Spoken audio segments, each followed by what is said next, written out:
executive producer Lilian Garcia. Every athlete is on this quest. Every performer dives in head first, battling real-life challenges and overcoming obstacles in an effort to make their dreams reality.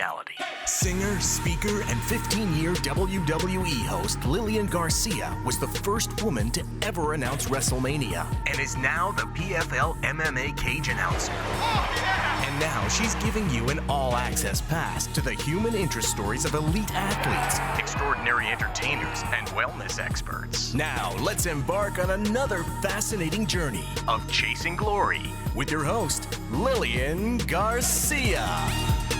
Chasing glory, chasing glory. Welcome everybody to another episode of Chasing Glory. So excited to be here as we continue our NXT run. Here I am, Orlando, the Performance Center. I've been here for a while. It's just so exciting to be here and everything that has been created here. I really want to thank the Superstars for as open as they have been while I've been here collecting all these interviews for all of you. I really want to thank the staff here, incredible, open arms. Some of them, it was so good to see because I've worked with them for so many years. And Triple H, seriously, for inviting me to come here and be a part of getting these incredible interviews to all of you. Triple H, I can't thank you enough. Like, what an incredible thing Triple H has built. And everybody here, the staff, like I said, I'm just overwhelmed by words and just very overjoyed and grateful. So today, just so excited for the guest today. But before that, I just want to let you know you can actually watch it. Right now, I am inside the Performance Center. You just got to go to youtube.com/Lilian Garcia. And you can find all the episodes there as we are now on video. You can also listen, as always, to your favorite podcast channel that you can get Chasing Glory. Remember, Chasing Glory even has its own app. So it's very easy, or you can go to Spotify or Apple Podcasts, any place like that. You can follow the show on Instagram at Chasing Glory Podcast. You can follow me at Lilian Garcia on Instagram and Twitter, and Lilian Garcia official fan page, trying to get everything out to you. Above all, continue that 5-star rating. Thank you so much for that, and those reviews coming in. I love to read them, and my superstars, they all love to read them. So thank you so much, guys, for everything. You are the reason that Chasing Glory was able to be here. When they heard how well the show is doing, that's why the invite happened. So thank you to all of you. I love you dearly. All right, so today I've got somebody that I immediately hit it off with her. Such a genuine, great girl, Rhea Ripley. And her story is incredible. She shares a lot. And in fact, she opens up about something she's never talked about in public before. I love the fact that she talked about this because it is something that a lot of people have been going through. So Rhea, thank you for being so real, raw, and inspiring. Without further ado, here is Rhea Ripley's journey of Chasing Glory. Rhea Ripley thrives to make history, and at such a young age is already ahead of schedule in doing so. Growing up in Australia, Rhea was interested in all kinds of athletics, such as karate, swimming, rugby, and soccer. She would excel in soccer, which would assist her in the future with her excellent striking skills in the squared circle. She would catch the wrestling bug after attending a live wrestling event and would get sucked in by the charisma of the wrestlers. After a couple of years of being a fan, Rhea decided to give pro wrestling a shot and quickly fell in love with being a part of that unique world.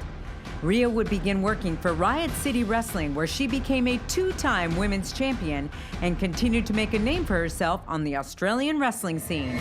It wasn't long before the WWE came calling for her first opportunity to make history. In 2017, WWE would sign Rhea and announce that she would compete in the first ever Mae Young Classic.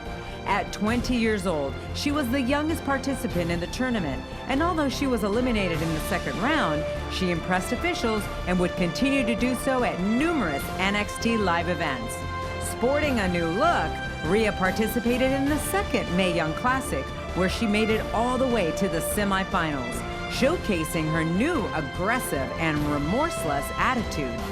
Rhea would be a pivotal part of the NXT UK women's division and would take part in the 8-women tournament to determine the first ever NXT UK Women's Champion, in which Rhea defeated Toni Storm to not only become the first champion, but also the first Australian to ever hold a women's championship in the WWE.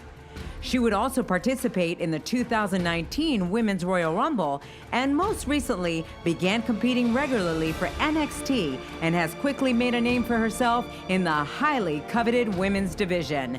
There is no doubt that Rhea will continue to make history for years to come. Get fired up, because it's about to get real, raw, and inspiring with Rhea Ripley. Ah, girl, it's happening. I'm so excited. We've been trying to get this going for a little while. Yes. But Rhea is on Chasing Glory. Welcome. Thank you. Thanks for having me. Oh, this is amazing. It's amazing because immediately when I met you, there was just the vibe about you that I was like, this chick is cool. I try, you know. I try. Even, which I want to talk about this new look that you did. It was just last year, right? Yeah. So, like, there was, like, a few different reasons to it. Yeah. Growing up, like, in Australia, I always had, like, the long, beachy hair. Like, that was just who I was. But then when I got here, and Toni Storm was also here. Oh, yeah. People kept, like, saying we look the same. And, like, because we're both rockers as well. Yeah. I was like, I got to try and steer away from Toni. And Right. then a few people mentioned that I should cut my hair. And, like, I thought about it as well, so... Because I you just had did it. long blonde hair, like me. Like, Yeah. And I've tried to cut mine, and immediately I was like, oh, this isn't me. It's But definitely it works hard. for you. I actually like it now. Like, when I first did it, I was very, very nervous. Like, I think I got it cut here-ish. Yeah, And that's still, like, pretty long. right. So, like, then it kept getting shorter and shorter. And now it's, like, up to, like, here. Oh, right. And I slick it back, so... But you know, you have a face for it. You have such a beautiful face Thank you. that it works. I can't do my hair like off my face. I'm like, no. It takes a while to get used to. Security blanket. It really does. But do you feel like it gave you another attitude as well? Yes, it does, especially, like, after wedding it. So, like, one day we had a coconut show in Ocala, and it was stinking hot, like, too hot. I wasn't even doing much, but we had, like, a rumble, and, I decided to just wet my hair beforehand because it was too hot, like, I was actually dying backstage. Yeah. And then I went out there, wrestled, came back, and I was like, that was the best thing I've ever done. So now I just do it from now on. Yeah, it works. I like it. It gives you such an edge. It does. And I like whipping my hair at people. It's great. Ah. Watching them, like, flinch. I love it. It's like a new move. Yeah, legit. I love it. Just That's awesome. Well, it's funny because when I knew that I was going to interview you, I was like, all right, I got to get my rocker chick on. I saw the spikes and The all spikes. the chains and stuff. These are for you, girl. Hell yes. I have that rocker vibe inside of me too that I love, and sometimes I'm like, I don't know. Sometimes it's like, is it appropriate? Is it not? Is it this? And I'm like, no, but if it's in you, it's in you. It is. Yeah. That's like, even when we have to dress up and stuff, they're like business casual. I'm like, guys, I don't do business casual. Like, Yeah. if I can wear a leather jacket with, like, studs and chains on it, that's my business casual. Like, I don't even want to wear heels. Yeah. Do they allow you just to be you? Yeah, Then- pretty much. Yeah. It's good because, like, now that I've showed them exactly who I am and the fans know who I am, pretty Yeah. much, I get away with being me. Right. Well, it's almost like Paige, because Paige Exactly. didn't show up in dresses and all. She's got her She rocker, shouldn't have to, yeah. right, leather jacket and whatever, so it totally works. Like, we're superstars, but at the same time, we're still ourselves. Yeah. So, Wow. put it together. Oh my God. And now NXT is on USA Network. It's insane, right? Dude. I'm so happy for everything and everyone. Like, Yeah. it's insane to me. It's it's also a testament to the hard work that Yeah. everybody has put in. Yeah. You guys have created a brand here that is so like impactful and identifying in so many ways with people, and it's that whole thing. It's almost like the tagline here of the show, real, raw, inspiring, right? And so that's what it is. It's real, it's raw, and then it becomes inspiring Yeah. with the fans. Exactly. So how exciting a time for NXT.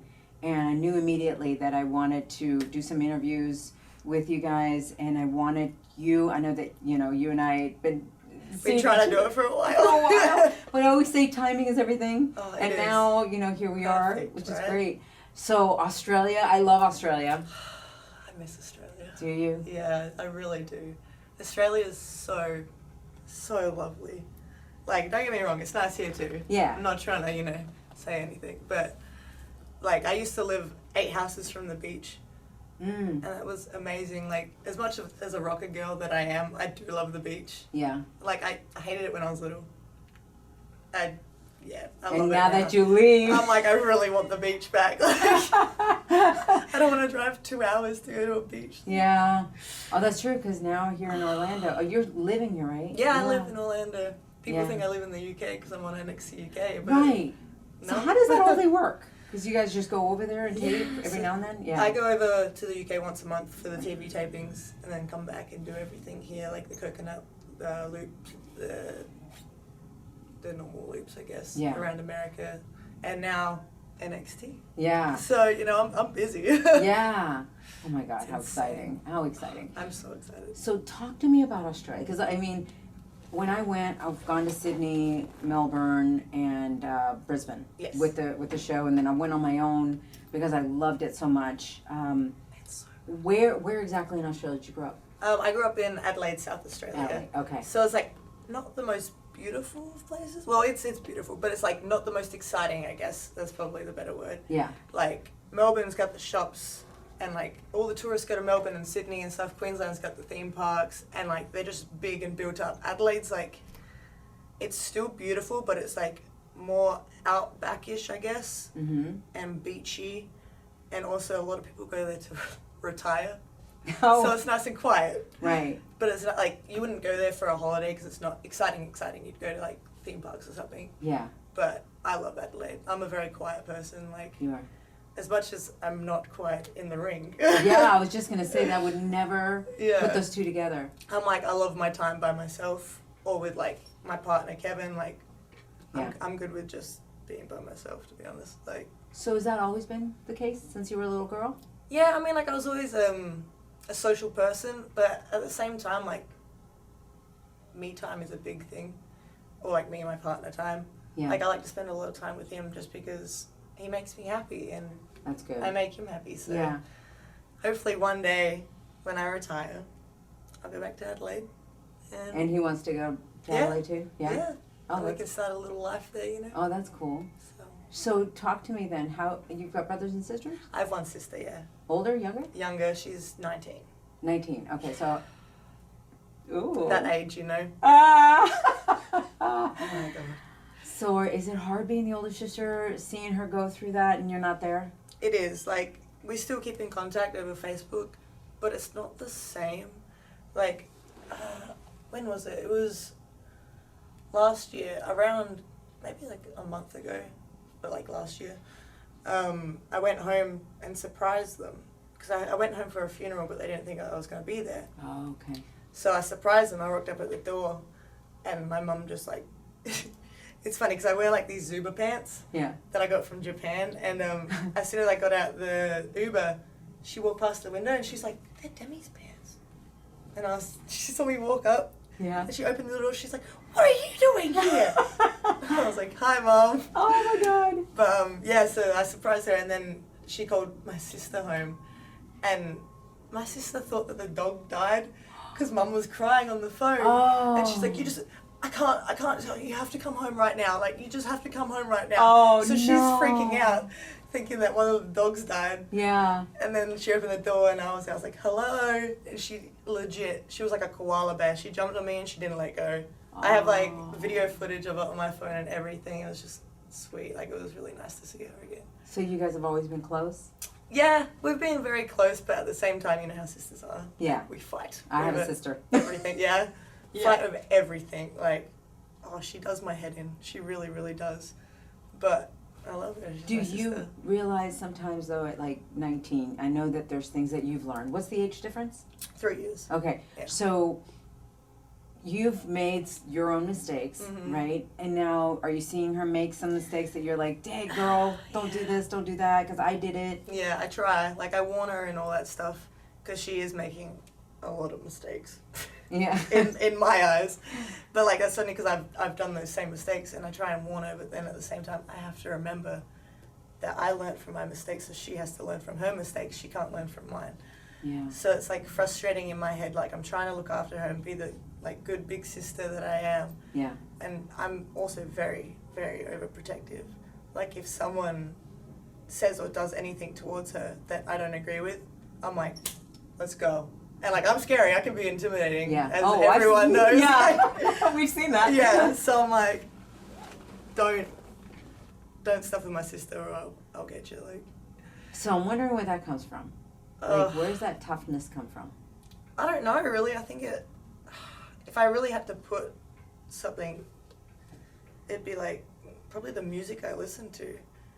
Because I love like the heavy metal and like rock and all that stuff, and it really does get me fired up. That's why like I say that I have to have a really good theme song before I go out, because I need that to like get into that mentality of I'm gonna kill someone, like let's go. Yeah.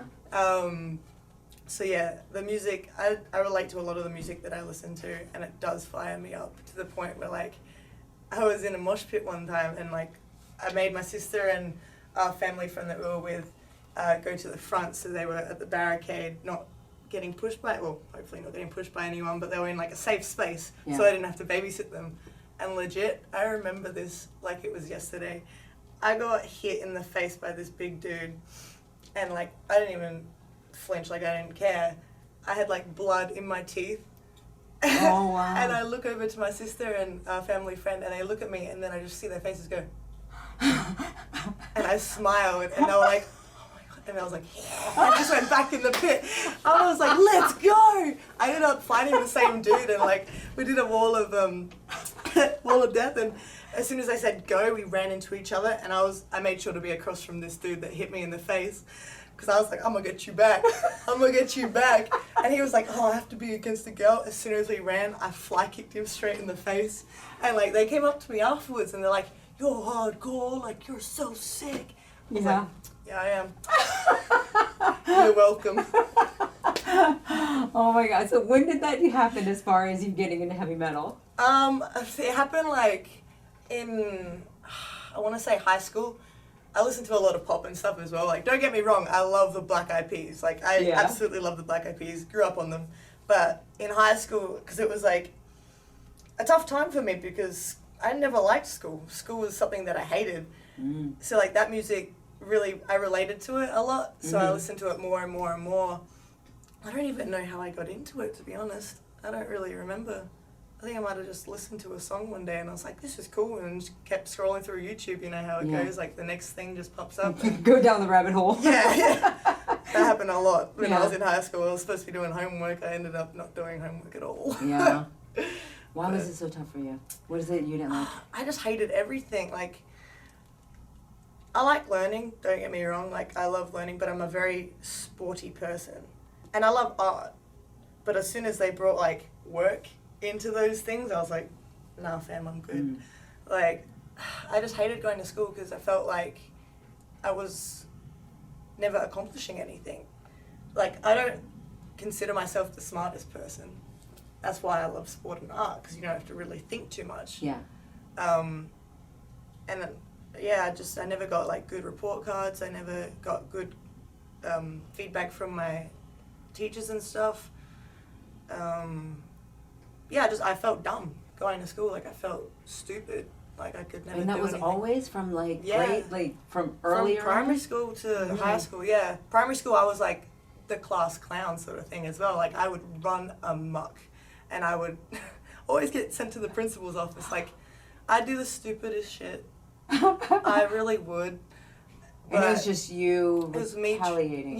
Me trying not to do the work because I didn't want to feel stupid. That's why, like, every time they said homework's due, I'd be like, that was homework? Yeah. And then I'd quickly copy off my friends, sort of thing. Like, I'm very surprised that I passed school. Very surprised. So do you think you probably had like some kind of learning disability or something that wasn't diagnosed? And so therefore you weren't getting the extra help that you might have needed? Yeah, I think so. Especially like my attention span isn't very good. So like, a little ADD? Yeah, like I never got tested for anything, so I could just be a really bad human. I don't really know. But I don't believe in that.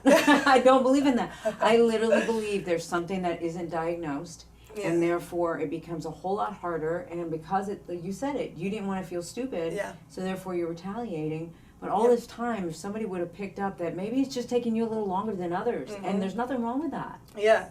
I don't know. We're all made differently. Exactly. I think it was like a huge confidence thing as well. Like in high school, people would make me feel stupid as well. Like they'd say like things, or like my friends, they'd be like, "You're so dumb," like, like just like I think that constant like beat down. I started to believe that I was stupid, and even reading in front of class, I'm not like the best at talking. Like sometimes I have a stutter, or I can't like think of the word that I'm trying to say, so I like pause for a long time. Okay. But like reading, I'm not very good at reading and writing. I don't know, I just can't. And when it came to like reading in front of the class, like even if it was a simple like one line or one paragraph, I'd get so nervous. Doing like oral presentations, I'm like, I can't do it. I have like a panic attack and a mental breakdown. I'm like, I can't do it. Yeah. And it's funny because I used to freak out so much, and then I started wrestling, and I would freak out doing promos. Yeah. Because promos is pretty much just talking in front of the class. Absolutely. And it just triggers that. It scared me so much. Like, you can go on YouTube and watch some of my old promos, and you're like, this is a little girl that is so insecure about herself. And you can see it. You can see it in my face. You can see it in my body mannerisms. You can hear it in my voice. Yeah. But it's funny because now I'm getting more confident within myself.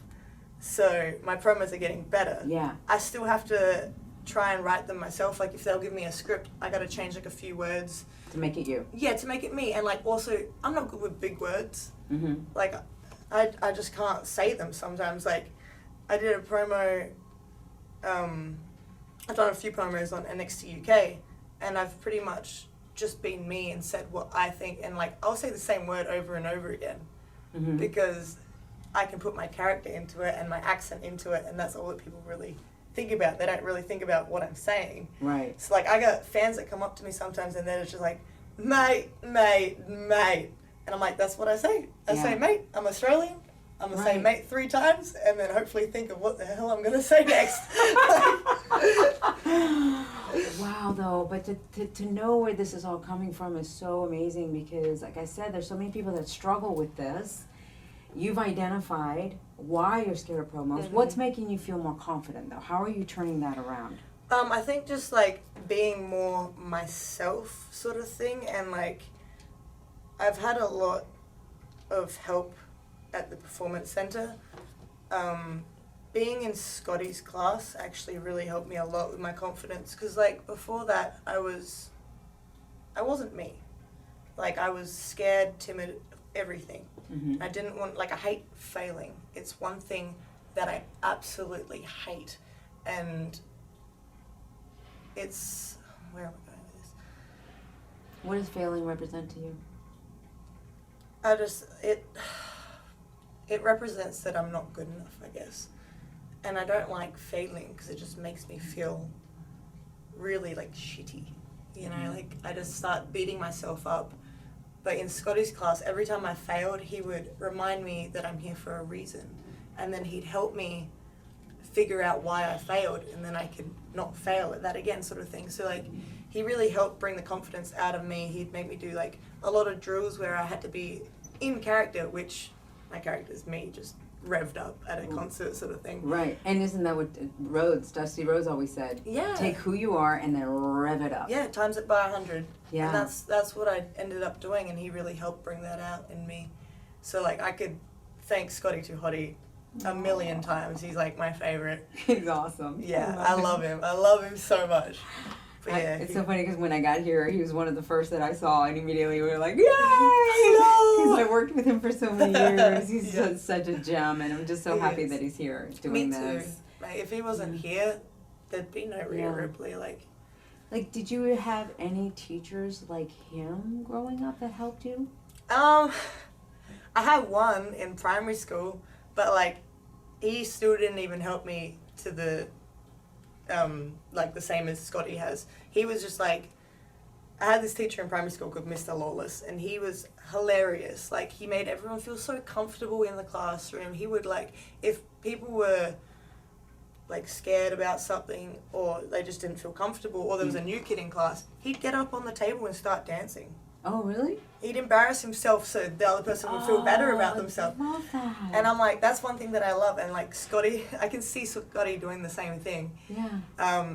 But yeah, Scotty's definitely helped break down a lot more than Miss Ellis did. But like, I was in primary school, so there wasn't too much to learn in his class. But Oh, that's awesome. yeah. I think it's so important to have those kind of teachers It that is. can take you bring you to the next level, because it can follow you.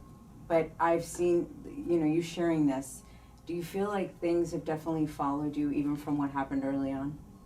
Yeah. Yeah, definitely. Talk to me about that. It's just like little things like still feeling like I'm stupid, I guess. Like the constant, it's hard because in wrestling there's like so many mind games that people like to play. And it happens with like wrestlers, coaches, like anyone. Just people in wrestling in general. Like some people, they just, because everyone wants to succeed. So they're going to do whatever they can sometimes. So just finding out who the good ones are is always like my plan. That's also why I'm very to myself, Because I'm just like, I trust myself and I trust like a handful of people. Yeah. The rest I talk to. And I'm nice, I'm humble. Like I'll always be humble. I don't care where I am in life. Yeah. I'm always going to be the nice person, even though I'm not in the ring. But, that's what the universe sees. But, yeah. I get it because I was bullied by females when I came from Spain. Oh, really? The outsider, right? I came to South Carolina, and during that time, it really wasn't accepted really to have somebody that spoke a different language and whatever. So I got bullied really bad by females, not males, but females. Females. So it grew this, not just insecurity, but this non-trusting of females, which is why I only have a handful of girlfriends. Yeah. Because I grew up anytime with guy friends, yeah. Yeah, right? Yeah. Girls are savage, Are they the ones that would make you feel stupid more than anything? Yeah. I grew up having mostly guy friends, and I think it's really funny because, like, I gravitate towards the guys, and also, like, of course girls are going to think bad about that. They're just going to be like, oh, she's just trying to get with the boys. All right. Or, in my case, oh, you are a guy. Yeah, like, you're a tomboy or whatever. I'm like, I'm not, like, they're just so much easier to talk to and communicate with than you guys. Like, Amen. I can't do it. I get it. I hate this bitchy mentality. Like, oh, Right. let's be nice to each other. Right. Like, I hate it. Like, secretly just backstabbing you just a little bit. Like, Yeah. no, just be nice. Exactly. I get it.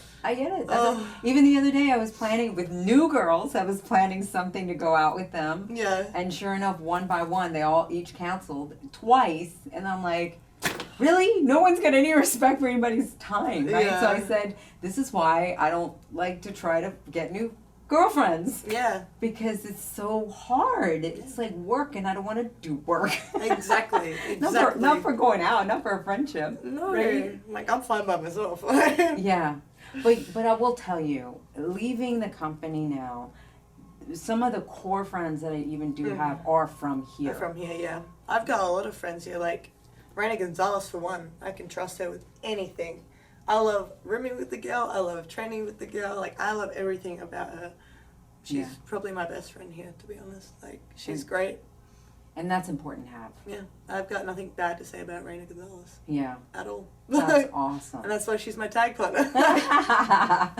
Right. No, that's great. How's it been for you? First of all, before we get into that, I really want to know the journey of, I know you, where did you start watching wrestling? Like, how did the bug get into you? So our same family friends that were in the mosh pit with me, actually. Yeah.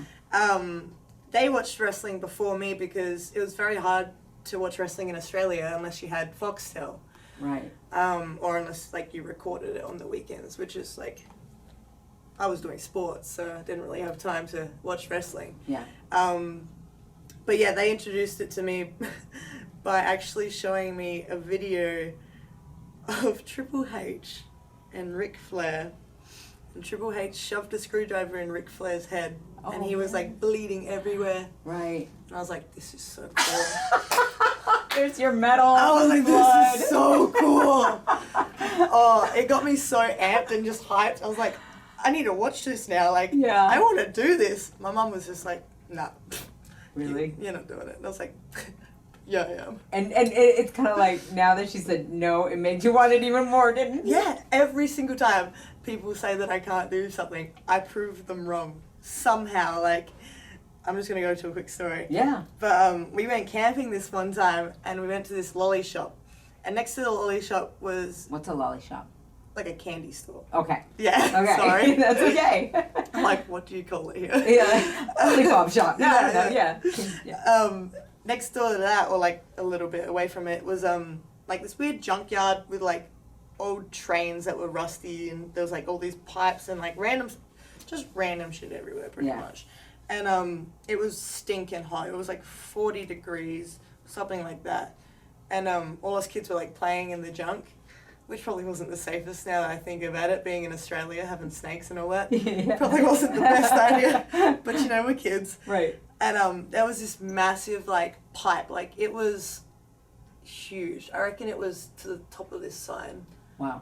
And it was hollow, and I was like, I want to climb it. I was like, I want to get on top of it. And like, it's 45 degrees, like 40, 45 degrees, like everything's really hot. It's all metal. Yeah. Like, Wow. I'm in Ouch. shorts and a tank top, and I'm like, I want to climb it. Mom's like, you won't be able to climb that because it's too hot. Like, you just can't. Don't do it. That's stupid. Yeah. And I was like, That's it.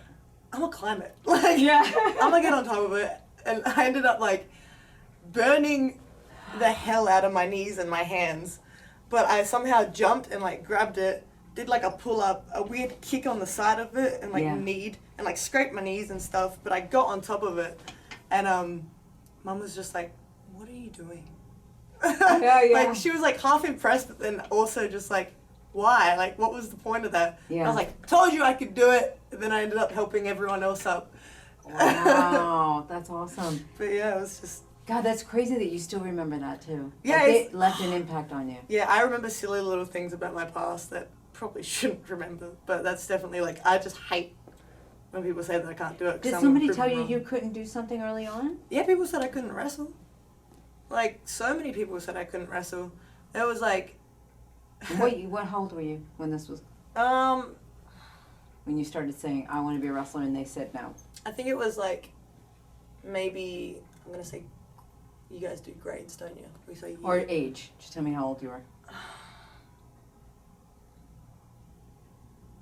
trying to calculate it. I think I was like maybe 10. Oh, wow, early on.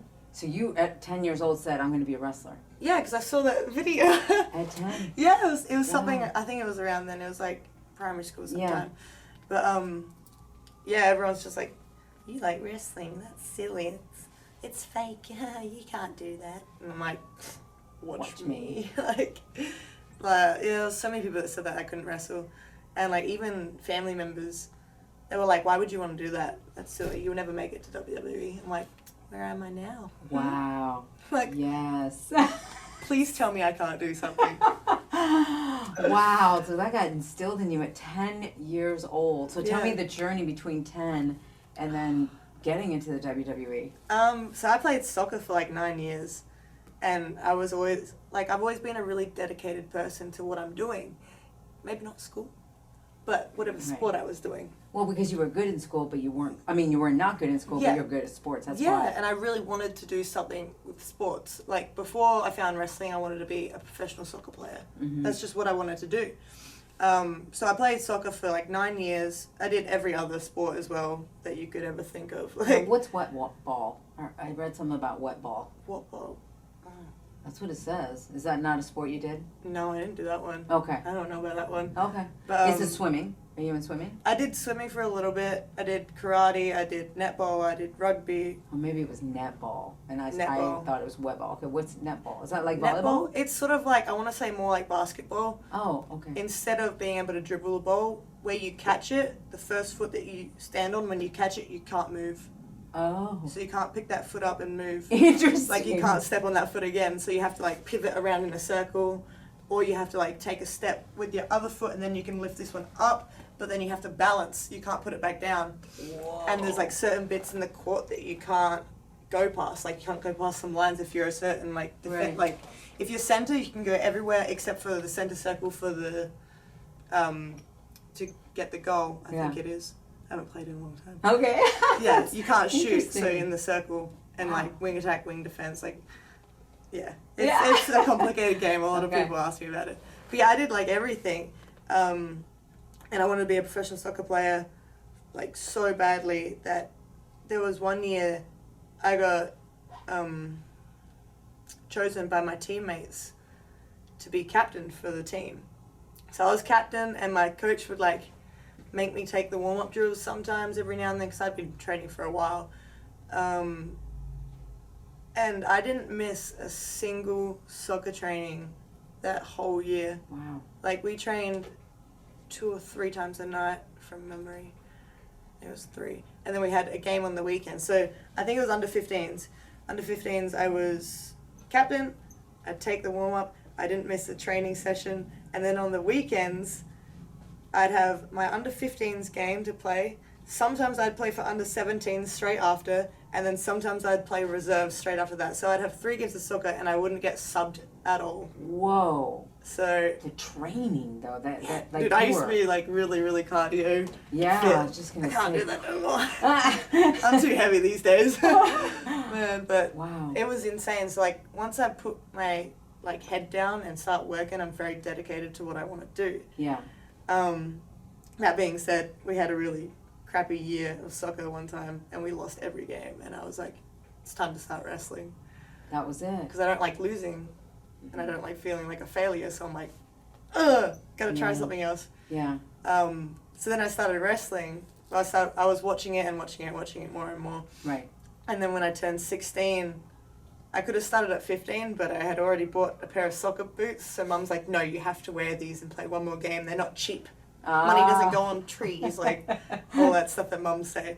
So I was like, all right, I'll do one more game of soccer and then start wrestling. So I started when I was 16, had my tryout, got in, trained like every single training. I tried not to miss any. I wanted to learn as fast as possible, and I wanted to be as good as I could in like a certain amount of time. Like I wanted to be on shows in 6 months.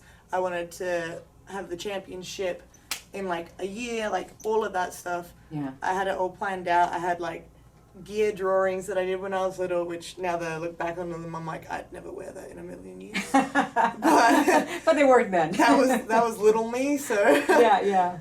But yeah, I trained so hard, and it was funny because once again, not being drawn to females as much as males, I was the only girl that was really at training. Oh, So wow. I got brought up from 16 by guys in their like late 20s, early 30s that are wrestlers. So that's why I am how I am today, which is very rough. Yeah, but it works for your character. It does. I Yes. think training with guys is a big thing that everyone needs to do.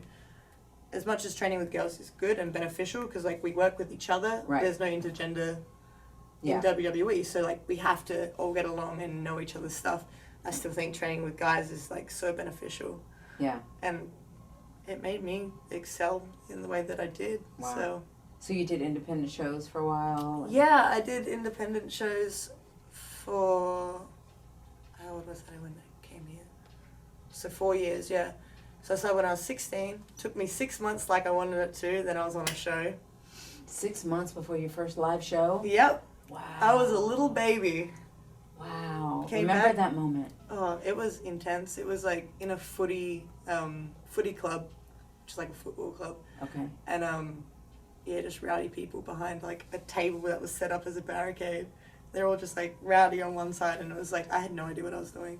I was so scared. Like, Do you remember, because I remember the first day of my job here at WWE, like it was yesterday. Like it was so traumatic. It was So so scary. So scary. So take me to that day. Like you were just about to go through the curtain. okay, I was like crapping myself pretty much. Like my heart was beating so fast. My stomach was gurgly. I was like almost in tears, but the lady that I was wrestling, she was like, she took care of me in that match, even though like she did give me a good welcome to the business, kid. Like, yeah, good kick. blood in my teeth, you know. Oh yeah, but you're like, thank you, 'cause Yeah, I love this. Yes, blood, like metal. Oh man. But yeah, it was like I was so scared, and as soon as I walked out there, my heart was beating so hard, like so fast. But I came out to my favorite song at the time, which was Of Mice and Men's Second and Sebring, which is like a song about his mum who died from having like a heart problem that he now has as well. Oh wow. So he's not allowed to sing anymore, he's not in the band, but that was like one of the songs that I loved because it had so much emotion and passion in it. Yeah. It really helped rev me up for my match, and that was the song that I had until I finished in Australia and came here. Wow. I had that song the whole time. It's still one of my favorite songs. But yeah, it revved me up, and I went out there, and if I watch it back now, I cringe. But at the time, I'm like, this is so cool. I'm the best. Like, this is amazing. But I watch it now, I'm like, ugh. Me too. Whenever I hear my first announcement, I'm like, what? I'm like, They what? kept me? I know. I'm like, why are you screaming so loud? I get it, you're excited, but shut up. Like, oh my God. I came out and I was like, yeah! Yeah! Just like super excited. But it's just funny because like I saw my parents in the crowd and stuff, and like it really made me feel more comfortable. Yeah. And I was so happy that I made them so proud as well. Like, oh, it was a very exciting day. And yeah. Because did they believe in you? Because, you know, here you are, your family's telling you, no, you can't do this, you can't do this. Yeah. Did they end up believing you? Or was it until they saw you that night that they go, I get it? Yeah, it was until that night because my mum didn't want me to wrestle. My dad was just like, it's cool, but like, you're stupid. He's like, just get a real job. Like, this is going to be a real job. I swear. But yeah, they were like, as much as like, they wanted to support me because they're my parents, at the same time, they're like, come on, be smart with your life. Like, think of what you're going to do in the future and all that stuff. I don't think they really expected me to be as good as I was. But I remember they used to have a hissy fit at me all the time because they'd drive me to training because I was too young to have a license. Right. So they'd drive me to training, leave, go home for like a few hours, come back, wait outside for like an extra hour after training finished because I'd stay there and I'd keep training sort of thing. Or I'd talk to people because I wanted to, you know, socialize a little bit, and like they were all my friends. But yeah, they'd be so angry at me. I'd be driving home in the angry car. They're like, you made me sit in the car for an hour, now dinner's cold. Like, that sort of stuff. Right. But as soon as they saw me have the match, they were like, this is cool. Like, you're doing well. You're confident in yourself. And then, like, as time went by and I got more confident, they're, like, sitting in the crowd like they would at a soccer game. Like, my mum used to sit on the sideline and be like, run, Bennett, run! Like, run, Forrest, run. Oh, like, yeah! Like that sort of stuff. Right. And then they started doing the same at the wrestling. They'd be like, yeah, kick her in the face! Get her! That's my daughter! Like, my mom's really intense. She's an Italian woman, and she's just... whew, oh, wow. she's very intense. Yeah. But Come on, you get that intensity from her, too. I think I do. My dad's so mellow. He's like so you he's get like hers. me in everyday life, and my mum's me in the ring. Oh, but that's beautiful. That's great. You can channel each one, which is amazing. It's just funny how much of like them are actually in me. Yeah. Wow. Oh my God. So the journey, how did you finally get into the WWE then? So I went, I had a tryout actually in Australia when I was 17 years old. Whoa. They actually contacted a few of the coaches like Jack Hartley-Jackson and a few other people around the place, and they were like, who are some names that you'd put forward for us to have like in our tryout? Yeah. My name got thrown in there. And you'd only been wrestling for a year? Mm-hmm. Wow. Okay. Yeah. Wow. Okay, yeah. Okay. I was new. I was a baby. Yeah. And yeah, so I sent them back all my information after they emailed me. Super excited. But I was also a little child, so I didn't know how to word things, so it probably came across as, she's a little child. And I sent them back all my stuff, and then they realized that I was 17 years old, and they're like, Not yet. Contact us when you're 21. I think that must be the age they were aiming for those days. They're like, we can't go younger than 21. Now they're getting like 19-year-olds and training them up. Right. See, I was bummed, but at the same time, I'm like, cool, I can do some actual like stuff in the indies for a while and like tick off stuff on my bucket list. But I ended up going to the tryout and meeting with Canyon and Bill DeMott, and I like shook their hands, introduced myself, and like Canyon, I could tell Canyon liked me, which was cool. Like I really tried to be mature for that one day. Yeah. So hard. So hard. Went there in a little dress and everything, and I was like, hi. But yeah, they seemed to like me a lot. And then I ended up, after that, I went to Japan for a little while. Went there for 3 months on like, what's it called? I got a mental blank. Yeah, I went there for 3 months, lived in the dojo at Diana, trained there every day, every single day, grueling training. Like it was intense. I wanted to quit, but I was like, I can't quit.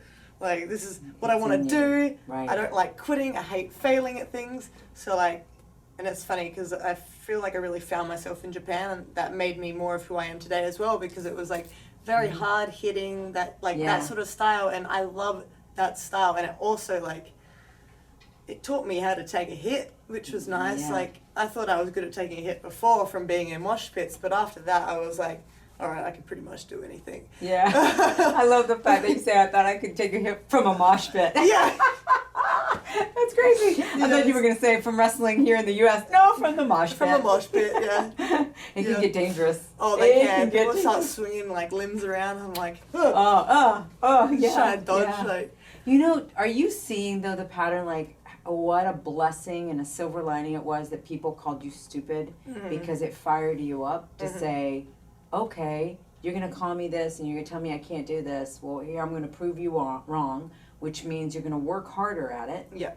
And so I always say that things can be so detrimental that happen to us, but if we look at the silver lining from it, it turns out to be a blessing. Yeah. I always try and do that as well. Like, I try and see where I've learnt from everything that's happened and see how I've become the bigger person from it as well. So like that's why I invite people to like give me crap, especially online. Like there's so many keyboard warriors Yes. that just love to pick on wrestlers. Like they absolutely love it. And like I don't get why they love it, but at the same time I'm like, give me more. Like pick on me, please. It's only gonna like light the fire more under my ass, and I'm gonna prove you wrong. Yeah. Sort of thing. So like I will on purpose, like it's probably not the healthiest thing to do. I do admit that. Sometimes like I get very angry about it, but then I'm like, you know what, I'm just gonna train an extra hour. Like so like I purposely read all the comments on my photos on Instagram. I vanity search myself on Twitter. I look at everything that I'm tagged in. There's a lot of weird stuff that I see that I'm like, okay, that's a bit strange. But at the same time, I get to see all those people that hate on me and want to bring me down, but I'm not going to let them bring me down. I'm going to use it to skyrocket through the roof. Like, I love reading that stuff. That's why, like, I'll purposely post pictures and I'll write, like, a little comment, like, tell me what you hate about me. Like, just stuff like that. Wow. Or be like, hate me, see if I care. Like, just random stuff like that, and then people start, like, commenting on it. And, like, yes, I get a lot of things that, like, I don't agree with. Like, body shaming, for one. Where they're just like, you're too muscly, you look like a man. I'm like, Yeah. you're just insecure. You're a little, like, scrawny dude, or you just can't move because you're too busy. But you know on your that a computer. lot of it is that, right? Like, Yes. literally. Yes. Pretty much every single one. hateful thing that is said is just, it's that whole thing. Hurt people. Yeah, it's because they're insecure within themselves. Right. So they're trying to lash out and hurt other people. Because And in a bring way, you they down. think that by putting you down, it's going to lift them up, but it doesn't. It doesn't. It doesn't. And, yeah. But the thing is that there's some people that are not able to handle it like you. They read those comments and it tears them down. Yes. Can you share with somebody that is allowing it to tear them down how they can turn it around to fuel, just like you do, is there something, a process that you can share on how to not allow that? Because there's people committing suicide, kids are committing suicide from the hurtful and you know, just really bad things that are said about them online. I think the best thing to do is just be confident in who you are. And I know that's hard, like, it's easier to say than do. Believe me, I know, like, from, like, self-abuse and suicide and all that stuff, like, believe me, I know about all that stuff. Like, I was young and I did that stuff too, and I thought about stuff. Obviously, like, I couldn't take it back then when I was younger. But you get to a point where you just, like, I don't care what you guys think. Mm-hmm. Like, as long as you make it past the point that you think is the bottom, yeah, like, you will always skyrocket after that. Because I'm trying to find, like, the best way to word it, I guess. Well, can you share, in the way, I think the best way would be is if you could share what you were feeling when you were having those thoughts, or because that's what I feel like you're alluding to, and what was going through your mind and how you did not allow it to take you down that road. For me, my personal, like, one was, like, I'd abuse myself and all that stuff. Like cutting? Yes, I used to do that when I was younger, and hell, I even think about it sometimes now when I'm really beating myself up. But what does cutting do for you? Because I know I was bulimic, and I know what that did for me. It was kind of like a release. Yeah. But I've never, like, cut, so I don't know what that does. It sort of made me feel more alive than I felt on the inside. So I felt very dead on the inside and broken. Whereas when you rip the skin, you know that you're still alive and your blood's still pumping because it's coming out. Oh my God, never looked at it that way. So that's how I felt, at least. I'm not too sure if everyone feels that way. Yeah, no, but because everyone's story is different and everyone feels differently. But that's how I felt. And yeah, so I used to do that when I was younger. And I've still got scars to, like, show. Like, I've got them on my thigh. The ones on my wrist aren't very, like, visible. Yeah. Because, like, they've healed and stuff. But the one thing that really kept me going was I wanted to make it here. I wanted to make enough money to provide for my family, and I wanted to have a family later on as well. Like, I do want kids as much as I hate children sometimes. Like, I want kids. And I wanted to be able to give back to my parents and my sister everything that they've given me. So I really want to, like earn as much as I can so I can provide my parents with a better life later on. And also, because I did have a lot of people that picked on me, the one thing that really helped me was, like, my music, for one, and also wanting to prove everyone wrong. It's one thing that's, like, my favorite thing to do, and it's just something that I feel like I need to do. Whenever someone's, like I said before, whenever someone said that I couldn't do something, I'd make sure to do it. Yeah. Unless it was wrong. Right. But it was the one thing that really, like, pulled me out of my little hole that I built for myself.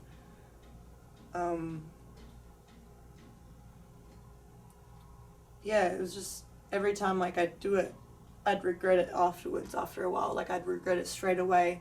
And then my parents found out, and that was, like, a nightmare in itself. Like, my mum was like, we provided you with a great life. Like, why are you doing this? You shouldn't feel this way. It makes me feel like I've failed as a parent. When and, it has like, nothing to do with them. Yeah, and that made me feel, like, even worse. And I'm like, you're not making the situation any easier on me. Right. Do you think that a lot of that was also because of the names that you got called, like being stupid and all of that? Like, it's just... Yeah, definitely. It all built up. It definitely all built up, and it just, like, overflowed to the point where I would do that. And I did think about things, but then I was always just like, no, I can't do it. I'm going to be a wrestler. I want to do this. This place saved you. Legit. Wrestling saved my life. Like, everyone in wrestling, because even when I went to training, I'd go and I'd, like, have random bandages on, and sometimes I'd forget to, like, bandage it up, sort of thing, and my coach saw, and, like, a few other people saw, and they were just like, why are you doing this? Like, we need to have a talk. And I'm like, I don't want to talk about it. I can't talk about it. Like, just, like, blowing it off like it's nothing, but then, like, they helped me a lot with that stuff as well. Everyone's just like, helped me so much and like reminded me that this is my dream and I have to make it and do my dream. Mm-hmm. And that's the one thing that's really pulled me out of it. And it made me a stronger person. Like, I don't regret doing it. I regret letting people get to me that bad, but I don't regret doing it. Why don't you regret doing it? Because now I have something to look at that reminds me how far I've come. Oh, I love that. Like, every time I have, like, a shower or I, like, put a bikini on or something, like, my leg, it shows. And, like, because I know it's there, I see it. A lot of people don't actually see it. Yeah. But I know it's there, so I see it. And it reminds me that I wasn't, like, a wimpy little kid that didn't know what she was doing and was scared and insecure, not confident at all within anything she did. And now I'm this. Yeah. Like, I'm going out and performing in front of people and doing everything that I used to be scared of doing. Mm-hmm. And yeah, you really just have to have something that's like your anchor or something that you want to drive towards and don't let it go. It is wild to me the more and more stories I hear. You know, Ember Moon shared her story of being bullied so bad she wanted to take her life. Mm-hmm. But yet she wanted to watch Monday Night Raw so bad that she would wait. She's like, no, but I gotta know what happens on Monday Night Raw. Yes. And so she would watch Monday Night Raw. And then at that time, SmackDown was either on Thursday or Friday. So she was like, I gotta see what happens there. Yeah. right. So she was thinking, all right, I'm gonna take my life today. No, but I gotta know what happens then. Mm-hmm. So it's wild that watching wrestling saved her. And then now here she is working. Mm-hmm. And here you're telling me that WWE, like, wow. Mm-hmm. That's why, like, I get so defensive when people bash wrestling. Like, it really affects me. Like, not to a point where, like, I'll do anything about it, but, like, I just get so angry sometimes. I'm just like, how dare you? Like, Yeah. wrestling has saved so many people. So many. Even, like, people in the WWE universe, like, fans. It's saved them. Right. Like, even if they haven't made it here Well, being it's like Ember, a wrestler. right? Yeah. But what Ember said, as a fan, Mhm. she wanted to watch it so bad, she didn't take her life because of that. Exactly. Which is amazing. Exactly. Like, yes, it may be like a scripted TV show, Right. but it's important to a lot of people Yeah. and it brings hope to a lot of people. We help so many people. Like, it's ridiculous how Well, many. it's funny, you know, when people talk about the fakeness of wrestling, Mhm. I go, well, I guess that means you really can't go watch another Marvel movie or movie that's scripted because that's scripted. Yeah. I'm Like- sorry, but Batman is not real. Oh. Spider-Man's not real. But it's entertaining. Yeah. It's so entertaining. So just relax about the real or not real or Yeah. whatever and just watch it for what it is. Yeah. It is called entertainment for a reason. Exactly. But no, and I have been at ringside when many things have gone wrong and people have gotten hurt. People are still putting their bodies on the line to do a live show where things can happen, and they do. And, you know, watching a lot of the superstars also years later having all of these issues because of what they put their bodies through. Exactly. Like, Yeah. I've been in the ring and hurt myself multiple times. And I've been in the ring where people have been hurt. And it's like, even if it's someone in your match that gets hurt, it's traumatizing on yourself. Yeah. Like, I don't think the viewers really understand how much we live and breathe this. Yeah. Like, when I had my match with Tegan and her knee legitimately exploded, just hearing her scream and, like, her cries of, like, pain have, like, given me PTSD, I swear. Like, Really? it scares me. Even after that, then Toni got hurt. Yeah. And she let out, like, the same noises Tegan did. And I just, like, I freaked out and I, like, took a step back and I was like, I'm not touching her. Right. Like, I can't do it. And then watching Tegan wrestle, props to her. Like, she's tough as hell. She is so tough. She's got 2 knee braces, 2 knee surgeries. Like, Yeah. she's crazy. But seeing her in the ring when we went to NXT UK, she was, like, selling her legs so well, it scared the crap out of me. Like, Wow. I was sitting there trying to enjoy the match, but at the same time, I'm just like, is she really hurt? Like, what's happening? Like, Yeah. just freaking out on the inside. Like, I had bad PTSD. Like, Yeah. oh, yeah, it's just... It can get intense. It does. It really does. And, like, people don't understand that, like what we go through and what we put ourselves through for, and like, you might not entertainment. be able to convince everybody. No. We're not. It's We're not, not. and it's okay. Yeah. I think it's okay. Like, to each his own. If it's not your thing, fine. Then, but just my whole thing is, look, if it's not your thing, then no. But you don't Go need do to put it something down. else. Right. Yeah. Like, don't put it down. just don't watch it. Like, Because there's a lot of people that put their heart and soul in this, and you're one of them. Exactly. Speaking of intensity, you and Shayna Baszler. Yeah. Oh my God. yeah. Yeah. I mean, intense, and I'm loving it. I'm so excited to see where it goes from here. Me too. Yeah. Me too. Yeah. That promo was like, I was sort of really nervous because it was the first time that I had been on NXT, apart from like maybe a Rumble when I had my long hair, but I was like Right. 4th eliminated or something. So like, I don't like to count that because it wasn't me. Right. It wasn't me how I am now.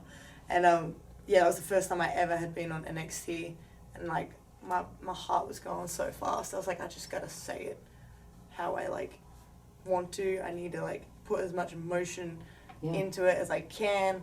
Even watching it back, I can like, because I know myself, I can see in my eyes that I'm scared. Oh, you're But feeling it. everyone thinks that I'm just like, Oh, you're scared. mad. I was scared, yes. Oh, but it looked like you were just mad. Yeah. That's why I do my makeup like this. Good It selling. makes me look angry. Yeah. But you were scared. Yeah. Yeah, because it's new. I was like, I can't stutter. I can't stuff up a line. Like, it was the same thing that went through my head when I went up and did, like, an oral presentation. I'm like, if I stutter or stuff a word up or, like, don't make sense, people are going to laugh at me. And I'm like, this is such a serious moment. Like, it has to be perfect. And I don't know if you... the last line was, like, my favorite just because I could see in my eyes that, like, I knew the promo was, like, nearly done. I had one line left and it was a cool line. So, like, I go from this to this. Yes. And I'm just like, I saw the sass come out of me and I'm just like, that's so cool. Oh, yeah, right? Because you know, you're like, yeah. I did that.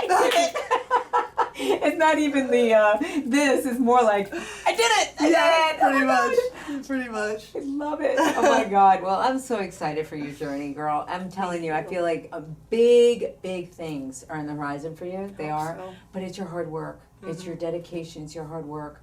I will say to you, don't let any BS or anything like that try to ruin this journey, and especially bring you back to a place of cutting or anything like that.